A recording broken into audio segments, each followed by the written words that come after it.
So now we're going to go over chapter 3, where we talk about the molecules of life.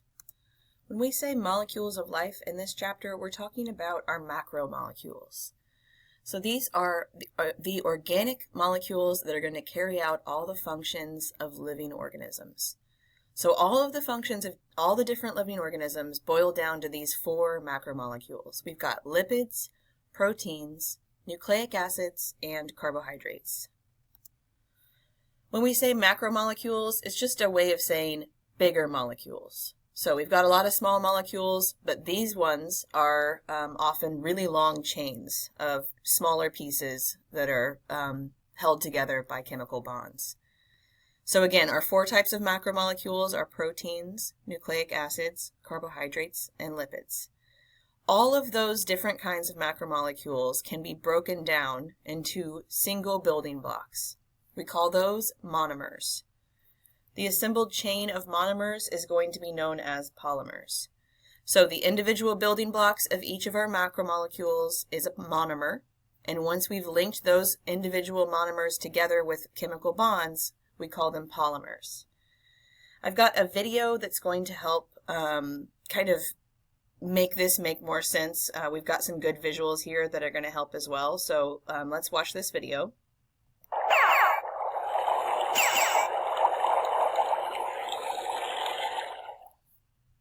Many important biological molecules are made of repeating subunits, called monomers. When many monomers join, the result is a polymer. For example, amino acid monomers join to form a protein polymer, and glucose monomers combine to form a complex carbohydrate polymer. Biological polymers form by dehydration synthesis reactions. As you can see here, each of the monomers in this reaction has a hydrogen, or H, and a hydroxyl, or OH group. In the course of the reaction, the hydrogen is removed from one monomer and the hydroxyl group from the other. The hydrogen and hydroxyl group combine to form water, and a bond links the 2 monomers. Hydrolysis is the opposite of a dehydration synthesis reaction. During a hydrolysis reaction, a polymer is reduced to its monomer subunits by the addition of water. In fact, the word hydrolysis literally means to break water. The hydroxyl group from a water molecule attaches to one monomer, and the remaining hydrogen attaches to the other monomer. In other words, water is used to break the bond holding monomers together. Let's do a quick recap. During dehydration synthesis, monomers join to form polymers, and water is released. The opposite happens during hydrolysis, where water is added to the reaction to break a polymer into monomers. Okay, so there's our helpful breakdown of monomers and polymers and the way we're making and breaking those bonds. When we get back into our slides, we're going to look at the individual monomers for each of our 4 different macromolecules. So here are our 4 macromolecules: nucleic acids, lipids, proteins, carbohydrates. The monomers, the individual building blocks, are all shown here for those different types of macromolecules. So when we've got a single building block of a carbohydrate, we call that a monosaccharide. Once we've taken those monomers of monosaccharides and linked them together with chemical bonds, we call it a polysaccharide. Poly, like many. And then we will end up with our end result of carbohydrates. When we are looking at the individual building block monomer of proteins, those are amino acids.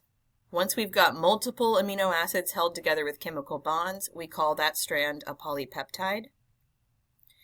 And once that polypeptide has been folded into its end shape, it's become a protein.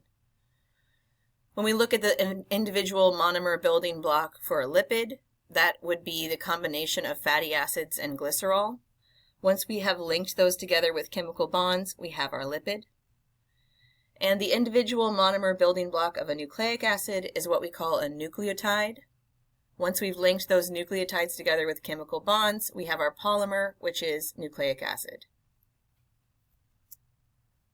So again, when we're talking about organic molecules, we're talking about the molecules of living organisms And we know that they are the molecules of living organisms because they have this carbon group. So in chemistry, all of our organic molecules will have a carbon core, which you see here. And inorganic molecules will mean that they don't have that carbon core. The core will have attached groups of atoms that are called functional groups. You can see one right here. We call those functional groups, and they're also known as R groups. The reason they're called functional groups is because they actually confer the specific chemical properties of the organic molecules. So they're giving that chemical molecule its function.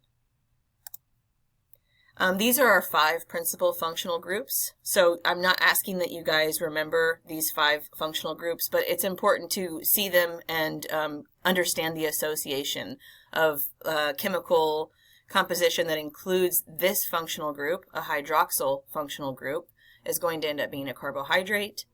When we've got a functional group that's carbonyl, we'll end up with a lipid. When we have either an amino or carboxyl functional group, we will end up with proteins. And then when we've got a phosphate functional group, we're going to end up with DNA and also ATP, which we'll go over later. But that's a nucleic acid, or DNA. All of these macromolecules are going to be assembled in the exact same way. And that's what we just saw in the video, the dehydration synthesis. So that's our process of forming a bond between 2 monomers. Because that bond formation is going to remove a single hydrogen from one monomer and a hydroxyl group from another monomer, that is going to create our molecule of water that's going to leave that reaction. So here you can see another example of our 4 monomers that are contributing to our 4 macromolecules. I don't need you to remember the chemical composition of this amino acid. The goal here is to just understand this single building block is the monomer of an amino acid. Once we link them together with these bonds, we've got our polymer. Same here. This is our individual monomer nucleotide. Once we take that individual monomer and link it together with these bonds so that now we have a chain, that's our polymer nucleic acid. Here with our carbohydrate, we've got a monosaccharide, which is the individual building block. Once we link those together with chemical bonds, we will end up with our polymer, which is our carbohydrate. And then with our fatty acids, we've got our individual building block here. Once we link those together and we have a chain of those fatty acids, we will end up with our lipid, which you could think of, if you're trying to visualize just to keep these 4 groups separate, you could think of lipids as our fat molecules. That's a good visual because all of our fats are made up of lipids. And there's more to lipids than that. They also contribute to our hormones, any kind of steroids in our system, our cell membranes. Pretty much anything that's not dissolvable in water is likely to be a lipid. When we're talking about dehydration synthesis, just like in that video, you can see here we have 2 separate monomers on these 2 sides. One of them is going to lose a hydrogen. The other one's going to lose a hydroxyl group.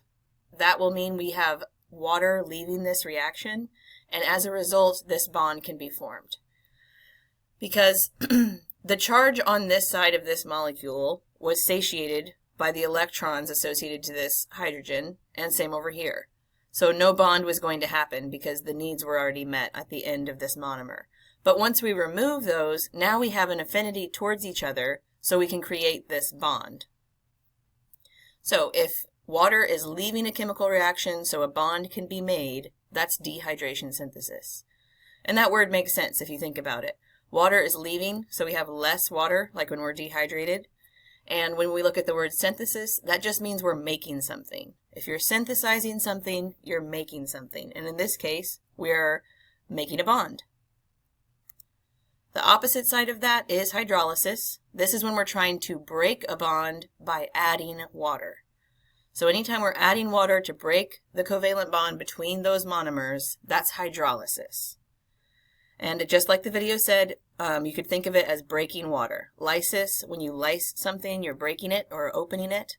And hydro for water. You can see that happening here. We are adding water. As a result, we've got available hydrogen and hydroxyl groups that can attach, and we can end up breaking this bond that was holding these monomers together. When we look at proteins, they're complex macromolecules, and they are polymers that are made of amino acids. So the individual building block for proteins will be an amino acid. You can see alanine here. It's this first building block in the long chain of the polymer that will become a protein. Amino acids are small molecules with a simple basic structure.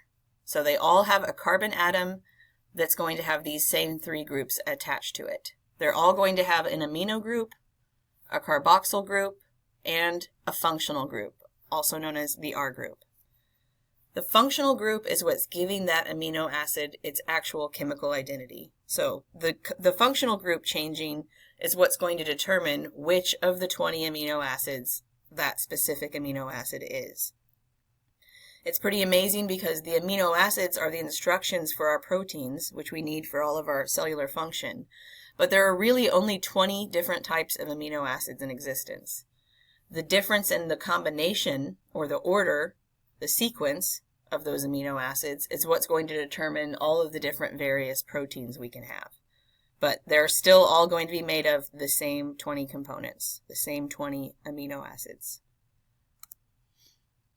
Here you can see a bond forming by dehydration synthesis to create a polypeptide chain, which is the beginning of our amino acid, or the beginning of our protein. So we have our monomers, 2 amino acids. We want to connect them so we can end up with a polypeptide chain. We do that by removing a hydroxyl group and a hydrogen. Water is going to leave the equation, and as a result, we have made a bond. So now we have 2 amino acids that are connected by this bond. The covalent bond that links those 2 amino acids together, we typically call a peptide bond. And don't get hung up if you're like, peptide bond. In our chemistry chapter, we only talked about ionic hydrogen and covalent bonds. Peptide bonds are a type of covalent bond that is specifically associated to proteins. So if we're connecting amino acids to each other with covalent bonds, that's called a peptide bond.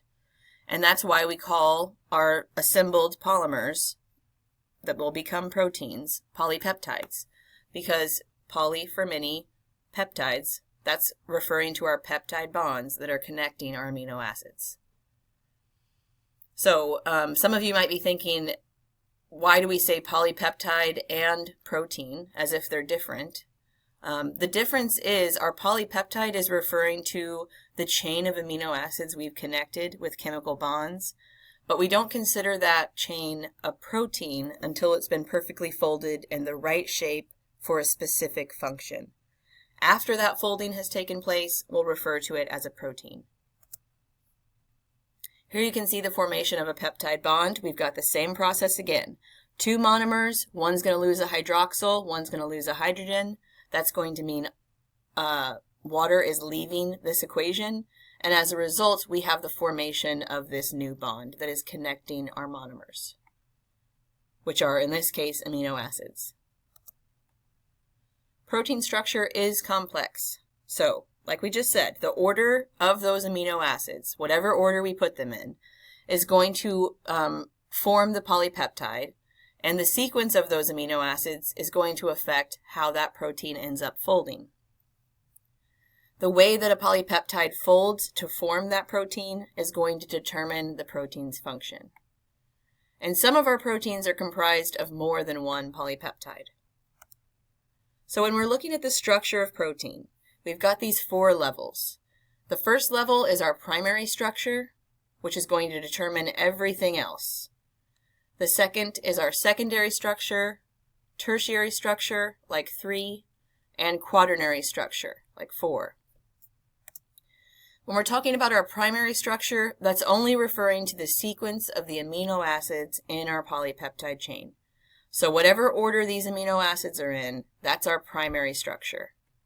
And it's what's going to determine all of the other levels of protein structure. The secondary structure refers to the initial folding of our amino acid chains. So this is the first level of folding that takes place. And it's a direct result of the order that we found in our primary structure, the sequence of our amino acids.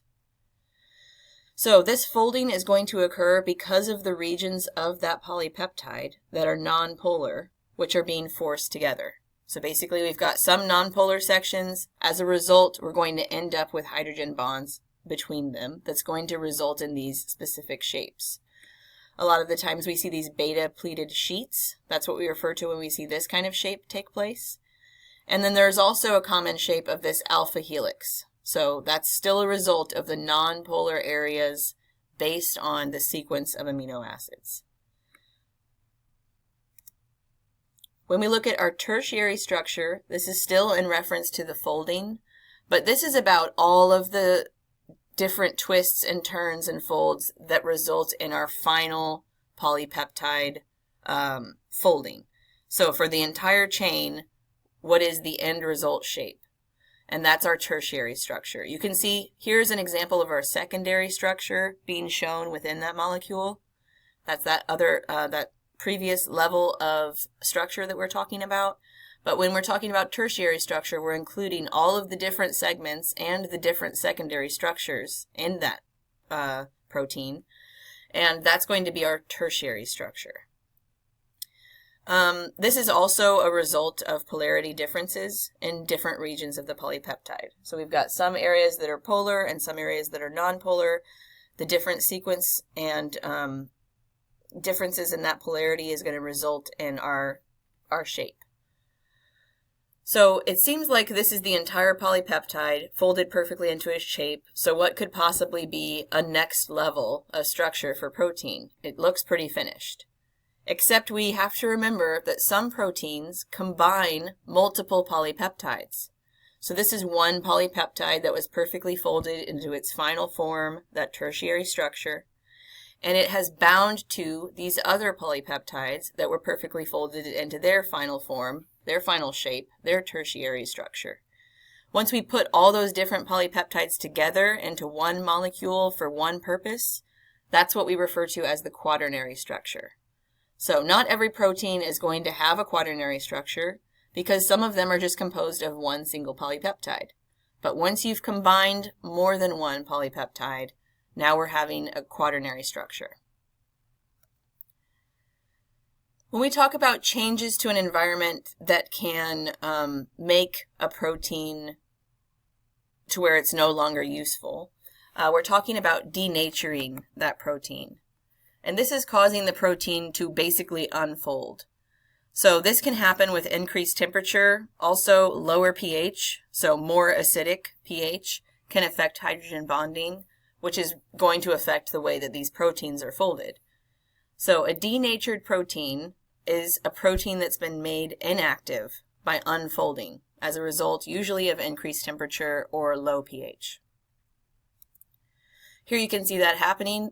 This is our tertiary structure of a protein, the final folded form. Once the temperatures got too high, we broke the hydrogen bonds that were holding it in that specific shape, and now we have this denatured and useless protein. This one example of this is the reason why the doctors say that your temperature can't get too high, and at some point they want to intervene to lower a fever. The fever is useful in fighting off infection, but above a certain temperature, you're going to start to have denatured proteins, just like this. So now all the proteins in your cells that you're using to function are being denatured and are no longer able to perform their function. So you'll have a whole huge slew of problems as a result. The shape of a protein affects its function. As we just talked about, it determines the function. Proteins that serve as architectural and structural proteins are often going to be long and cable-like. So if they're just a long chain, they're usually going to be for some kind of structure. You could think of them like ropes that are holding things in place where they need to be. But our proteins that are acting as enzymes are usually going to be globular, so glob-like in shape, and they're going to have a special 3D shape that fits precisely with another chemical.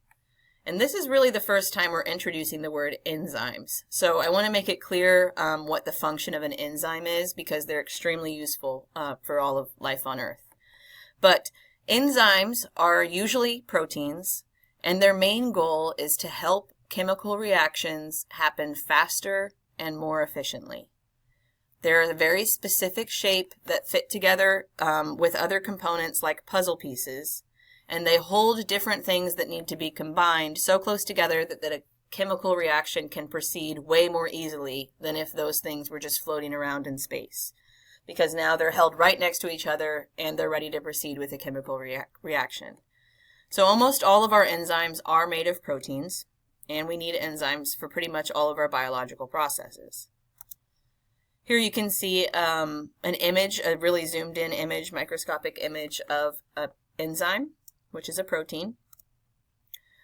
And when we talk about our next macromolecule, nucleic acids, these are going to be very long polymers that are storing our genetic information. So they're comprised of monomers that we call nucleotides. You can see here's the makeup for a single nucleotide in a nucleic acid strand. Once we link those monomers together, there's a monomer, there's a monomer, this side, here's a monomer, here's a monomer. Once we link those all together, we will have our polymer, which is a nucleic acid strand. In this example, you can see DNA, which you know is DNA because you can see that double helix shape, which is the giveaway.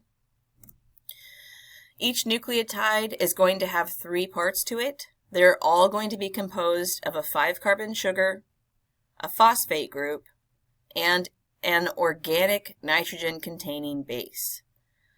There are basically 5 different types of nucleotides, and the information in all of our genetic makeup is going to be encoded in these nucleic acids.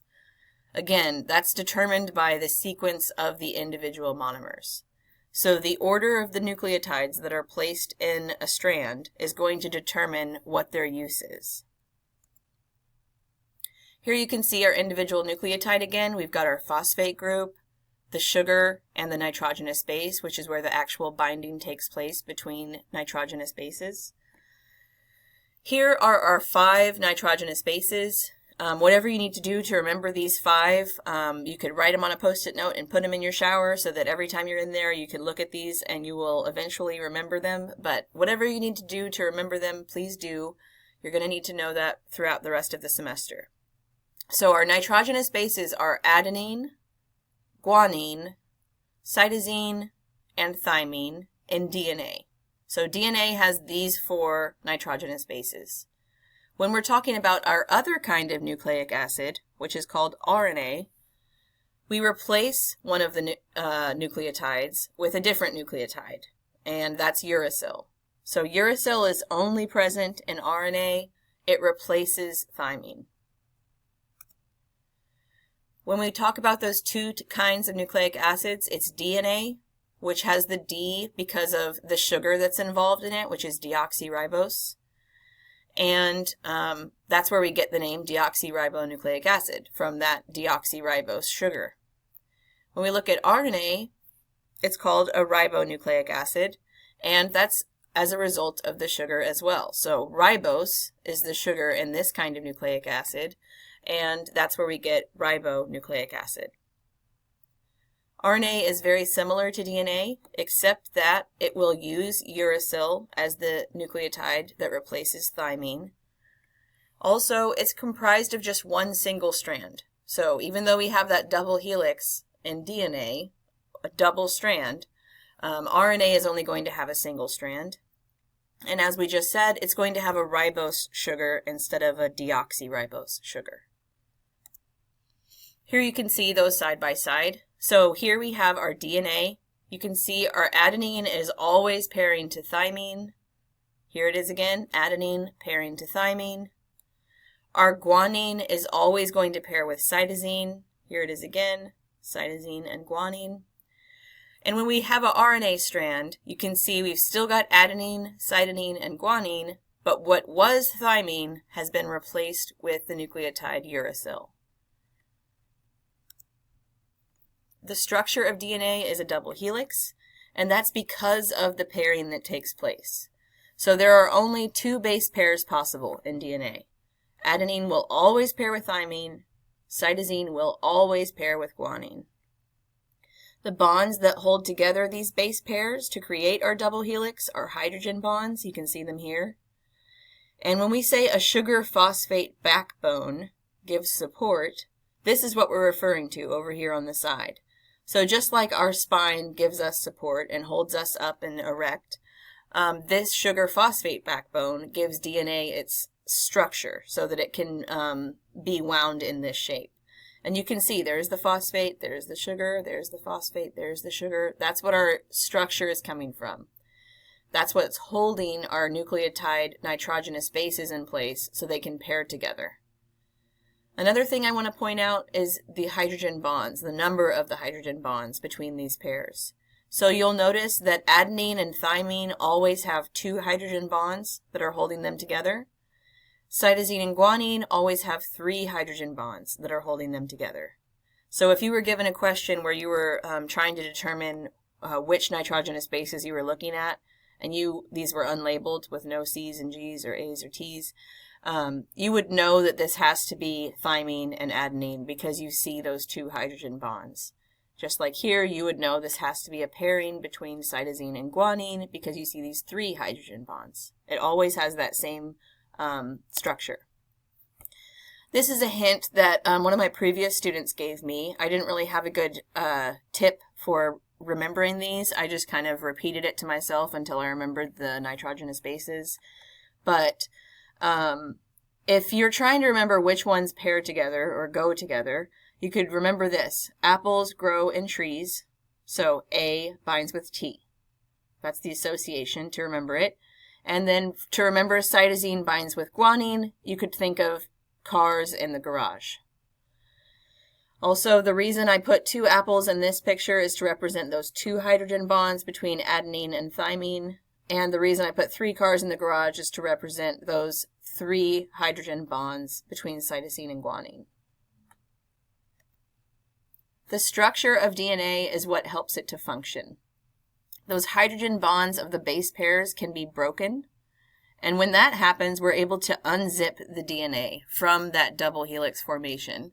And that way, we are able to copy the information in the DNA. This is because each strand of DNA is complementary, which means the DNA contains two copies of the information. Because of the fact that we have two copies of that information, that means the information can be accurately copied and passed on to the next generation. So let me go back a slide. We'll just zoom in on this one.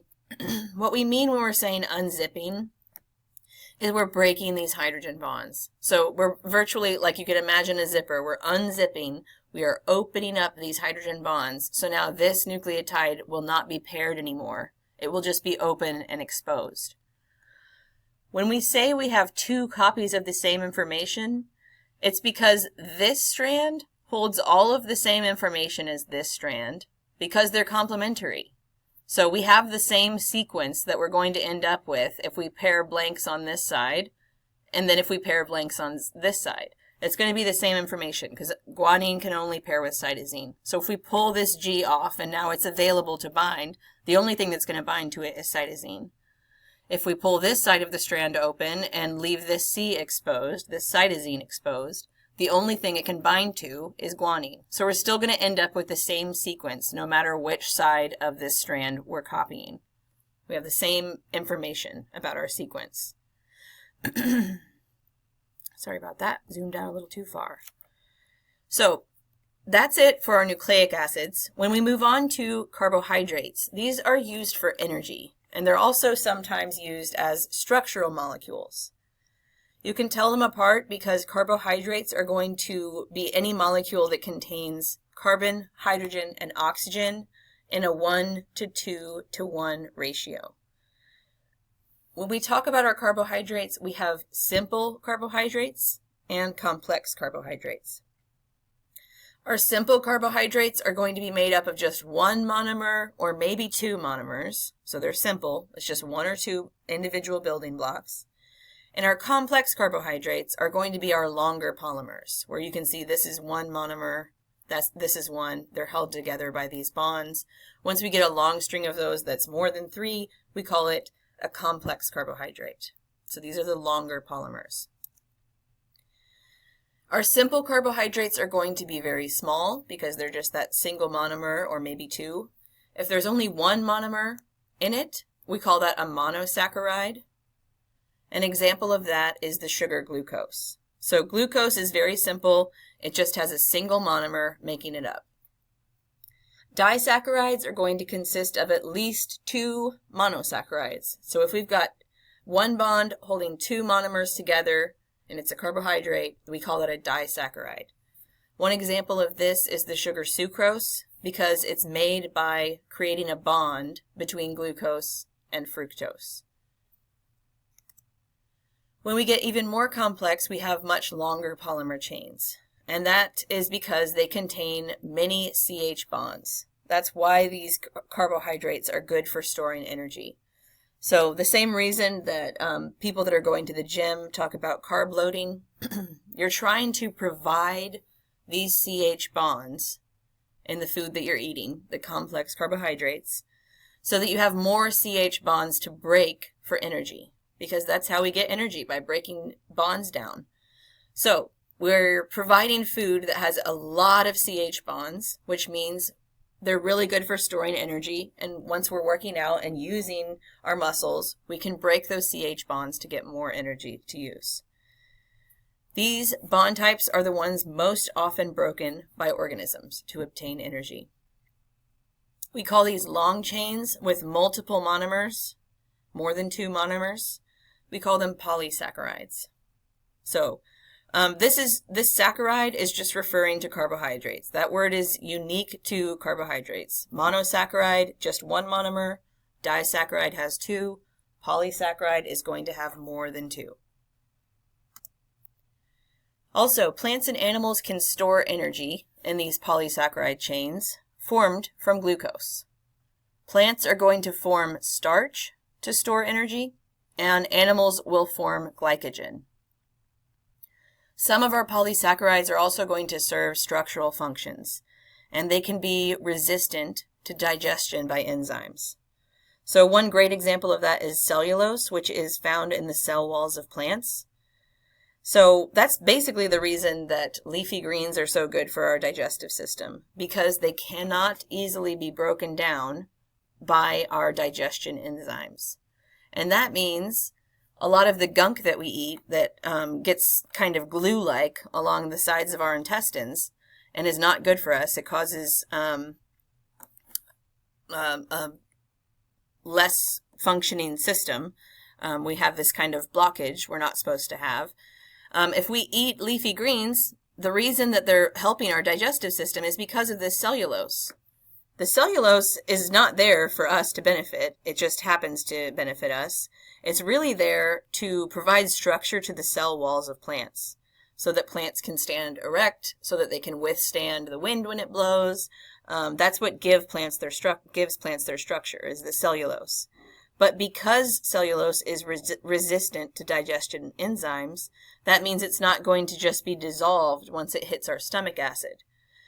As a result, we've got kind of a sweeper going through our intestines, clearing out all of the gunk from the less healthy food that we've eaten that gets stuck to the sides of our intestines, and cellulose helps to clear that away. Another example of a complex polysaccharide that provides a structural function is chitin, and this is the carbohydrate that is found in exoskeletons of many invertebrates. So like if you imagine a crawdad, that exoskeleton has chitin in it to give it structure. And there's also chitin in the cell walls of fungi. On to the next macromolecule, we have lipids. As I told you before, you could think of lipids as our fats. So that's how we're storing a lot of energy long term. And these are molecules that are not going to be soluble in water. So they would be hydrophobic. They are not going to dissolve in water. And that's because they're nonpolar molecules. These lipids will include fats, also phospholipids, which is the component that keeps the inside of our cells separate from the outside of our cells. That's makes up our cell membrane. And there are other molecules as well that are lipids, like the hormones that we release and the steroids. Those are all going to be lipids. Anything that's not dissolvable in water and is nonpolar, so like earwax is going to be another lipid.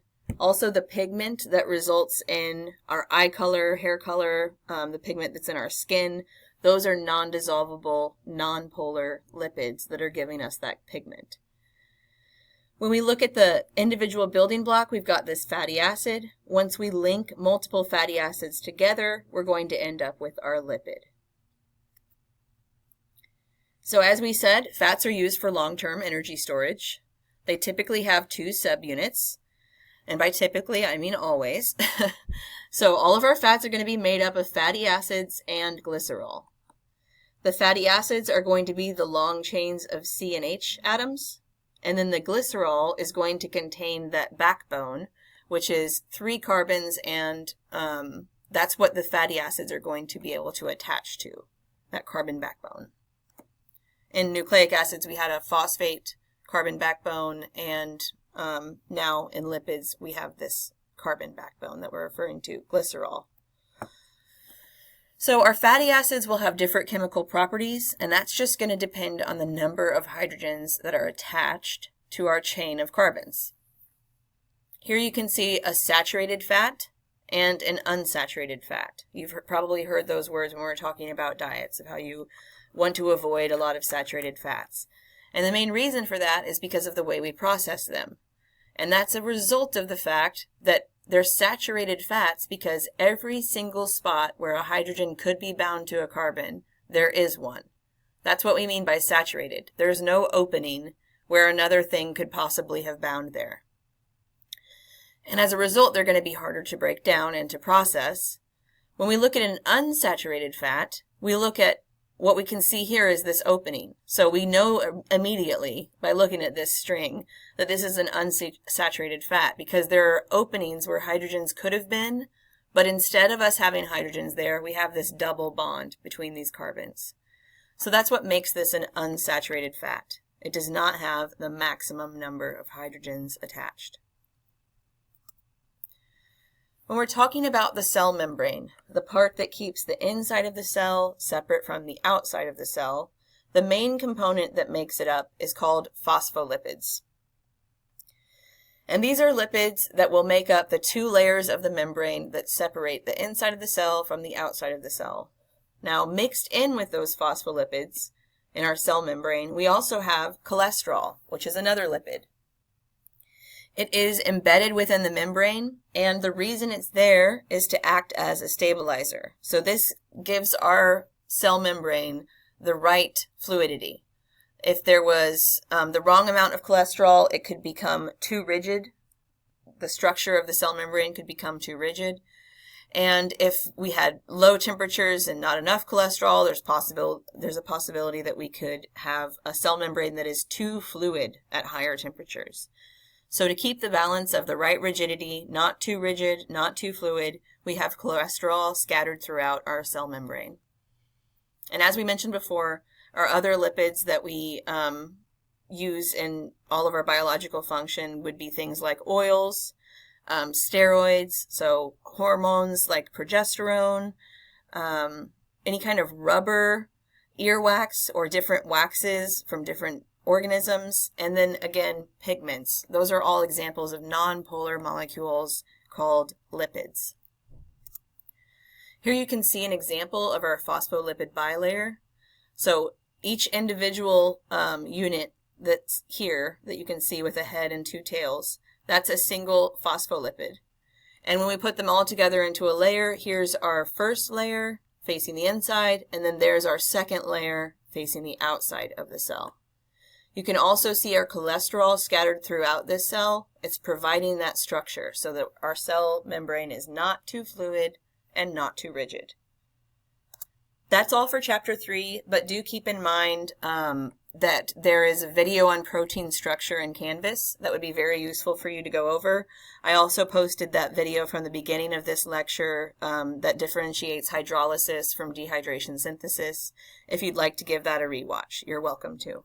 But that's it for chapter 3.